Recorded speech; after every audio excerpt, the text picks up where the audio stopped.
Hello everyone, welcome back to my channel Sumi's kitchen recipe. আশা করি যে যেখানে আছেন ভালো আছেন, আমরা ভালো আছি আলহামদুলিল্লাহ। আজকে রাত্রেবেলা আমি রান্না করে নিলাম অনেক শুকনা খাবার বলা যায়। দেশি মুরগি এখানে ফ্রাই করে নিয়েছি, এরপরে পোলা রান্না করেছি, আর গরুর মাংস একদম শুকনা শুকনা করে রান্না করেছি, আর পোলট্রি মুরগিও এখানে আছে। এখানে রোস্ট বানিয়ে নিয়েছি।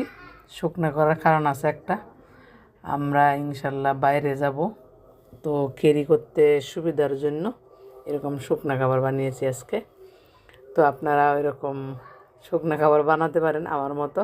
বাইরে যেতে হলে বাচ্চা কাচ্চা থাকলে এরকম শুকনো খাবার বানাতে পারেন ঝোল ছাড়া। তো ভিডিওটি ভালো লাগলে লাইক কমেন্ট শেয়ার করবেন, পাশে থাকা বেল আইকনটি প্রেস করে দিবেন, আর আমার ইউটিউব চ্যানেল সুমিস কিচেনে ঘুরে আসবেন।